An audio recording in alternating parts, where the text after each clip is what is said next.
हमेशा की तरह एक दिन आरती ढेर सारा कूड़ा लेकर छज्जे से रात को नीचे फेंक देती है। अरे ओ बहन, ये तुम क्या कर रही हो? इतना सारा कूड़ा घर के सामने फेंक दिया, इसे अभी के अभी हटाओ। मेरा घर है और मैं अपने घर के सामने कुछ भी रखूं या कुछ भी फेंकूं, तुझे क्या दिक्कत है? अरे ये तो बड़ी बदतमीज औरत है। कैसे कैसे लोग आ जाते हैं रहने मोहल्ले में। अब थोड़ी देर बाद एक नया सफाई वाला आता है जो गली की सफाई कर रहा होता है। जब वो सफाई वाला आरती के घर के सामने इतना ज्यादा कूड़ा देखता है जिसमें से बड़ी ही गंदी बदबू आ रही होती है, तो उसका दिमाग चकरा जाता है। छी छी, ये किसने इतनी गंदगी कर रखी है? आज तक कभी मैंने यहाँ इस मोहल्ले में इतनी गंदगी नहीं देखी। बेचारा सफाई वाला इतनी गंदगी साफ करता है और उसे उसी को साफ करने में इतना वक्त लग जाता है। सफाई करने के बाद वो बेल बजाता है। उसके बाद अंदर से आरती बाहर आती है। हाँ भाई, क्या हुआ? क्यों बेल बजा रहे हो? मैडम, ये आपने अपने घर के सामने जो इतना कूड़ा इकट्ठा कर दिया था वो मैंने साफ कर दिया है, पर पता है उसमें से बहुत गंदी बदबू आ रही थी और उसमें कीड़े भी पड़ गए थे। रोज कूड़े की गाड़ी आती है, आप घर के सामने कूड़ा न डालकर उसमें डाल दिया करो। इतना सुनते ही आरती तो गुस्से में तिलमिला जाती है कि उसे एक सफाई करने वाला अब आकर समझाएगा। वो उस पर चढ़ बैठती है। अरे ओ सफाई वाले, तेरा काम है सफाई करना, ठीक है? उसके लिए तुझे सरकार पैसे देती है। चुपचाप अपना काम कर वरना अच्छा नहीं होगा। तुझे सफाई करने वाले की क्या इज्जत? चल चुपचाप से यहाँ से निकल जा, वरना इतना सुनेगा कि याद रखेगा। आरती उस सफाई वाले को खूब सुनाती है और बेचारा सफाई वाला जरा सा मुंह लेकर वहाँ से चुपचाप चला जाता है। सब पड़ोसी ये तमाशा देख रहे होते हैं, पर आरती के कोई मुंह नहीं लगना चाहता था। अब शाम होती है और उसी दिन आरती के घर कुछ मेहमान आते हैं। उसके घर खूब पार्टी होती है, पूरी रात शोर मचता है और फिर घर के बाहर ढेर खाने के डब्बे और कूड़ा पड़ा होता है। सफाई वाला जब दोबारा आता है तो फिर से ये सब देख वो बड़ा दुखी हो जाता है, पर बेचारा चुपचाप सब साफ करता है। आरती अब रोज ऐसा ही करती है। उसे लगता है कि सब उससे डरते हैं तो उसे कोई कुछ नहीं बोलेगा। उसके घर के आगे इतनी गंदगी फैली रहती है कि बस दूर दूर तक उसकी बदबू आती है। एक दिन हमेशा की तरह सफाई वाला आरती के घर के सामने का ढेर कूड़ा उठा रहा होता है। कूड़े में आरती ने एक तेजाब की बोतल फेंक रही होती है जो चटकी हुई होती है। आज फिर से इतना कूड़ा, क्या कर सकता हूँ मैं भी। लग जाओ भाई काम पर, ये औरत तो कभी सुधरने वाली है नहीं। सफाई वाला कूड़ा उठा ही रहा होता है कि वो बोतल उसके हाथ में ही फूट जाती है और सारा तेजाब उसके हाथ पर गिर जाता है। सफाई वाला पूरी तरह चिल्लाने लगता है। सब लोग आ जाते हैं और आरती को सुनाते हैं, पर आरती उल्टा सबके ऊपर चढ़ जाती है। सफाई वाले को आरती पर बड़ा गुस्सा आता है। सफाई वाला वहाँ से अपना जला हाथ लेकर चला जाता है। उसके बाद उसका हाथ सड़ते सड़ते इतना बुरा हो जाता है कि पूरे शरीर में फैलने लगता है और उसकी मौत हो जाती है। मरने के बाद वो भूत बन जाता है। उसे आरती पर इतना गुस्सा होता है कि उसकी आत्मा को शांति ही नहीं मिलती।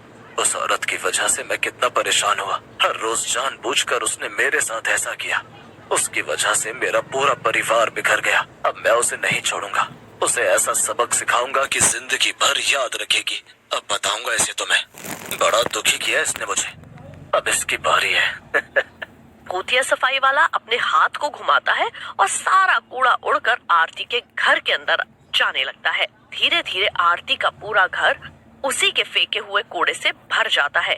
चारों तरफ कूड़ा ही कूड़ा होता है। ये सब करके भूतिया सफाई वाला तो वहाँ से गायब हो जाता है, पर रात को सोते हुए आरती को बड़ी बदबू, ये अजीब सी कैसी बदबू आ रही है। पूरी रात आरती को वो बदबू सताती रहती है, पर वो उठने का आलस कर जाती है। अब जब वो सुबह उठती है तो उसकी आंखें फटी की फटी रह जाती हैं। पूरा घर उसका कूड़े से भरा होता है। अरे ये सब क्या हो गया? ये सारा कूड़ा तो मैंने गली में फेंका था, तो ये मेरे घर के अंदर कैसे आ गया? ये जरूर उस सामने वाली पड़ोसन का काम होगा। उसी को ज्यादा तकलीफ है मुझसे और वही ये काम कर सकती है। आरती गुस्से में छज्जे पर जाती है और चिल्लाना शुरू कर देती है, पर सामने से कोई बाहर नहीं आता। आरती पूरे घर की सफाई करती है। उसके लिए इतनी गंदगी साफ करना बड़ा मुश्किल होता है, पर उसके पास कोई चारा भी नहीं होता। उसका पति मनीष भी कुछ दिन के लिए बाहर गया होता है, तो उसकी मदद करने वाला भी कोई नहीं होता। रात को आरती मनीष को फोन करके सारी बात बताती है, पर मनीष उसकी बात को नजरअंदाज कर देता है। अब अगली बार आरती पहले से भी ज्यादा कूड़ा गली में फेंक देती है। कूड़ा इतना ज्यादा होता है कि वो दूसरों के घर तक फैल रहा होता है। लोगों को आने जाने में मुश्किल हो रही होती है, पर आरती के व्यवहार की वजह से वो कुछ नहीं बोलते। फिर रात होती है और भूतिया सफाई वाला फिर से देखने आता है कि आरती ने गली में कूड़ा फेंका है कि नहीं। अरे, ये औरत नहीं सुधरने वाली। इसने तो कल से भी ज्यादा कूड़ा फैला रखा है। अब तो इसको अच्छे से सबक सिखाना पड़ेगा। भूतिया सफाई वाला सारा कूड़ा फिर से आरती के घर में फैला देता है। इस बार तो वो सोफे पर, बेड पर और कोने कोने में कूड़ा भर देता है। फिर जब अगली सुबह आरती उठती है तो फिर से इतना कूड़ा देखकर उसे चक्कर ही आ जाते हैं। उसे अपनी आंखों पर यकीन ही नहीं हो रहा होता। आखिर ये सब हो क्या रहा है मेरे साथ? ये कौन मुझे परेशान कर रहा है? मैं क्या करूं अब? आरती एक कोने में बैठकर खूब रोती है। रोज भूतिया सफाई वाला उसी कूड़े को डबल करके उसके घर में फैला देता है। आरती की हालत दिन पे दिन बिगड़ती जा रही होती है। वो अपने बेड से भी नहीं उठ पा रही होती।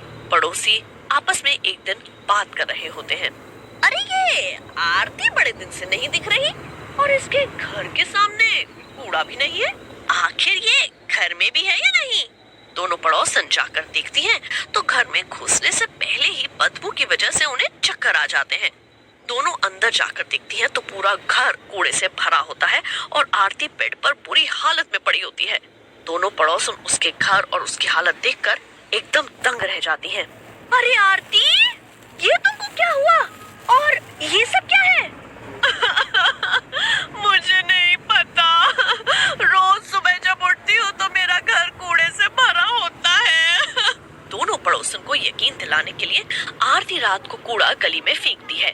उसके बाद दोनों पड़ोसन अपने छज्जे पर चुपके चुपके देखती हैं कि आखिर वो कूड़ा आरती के घर में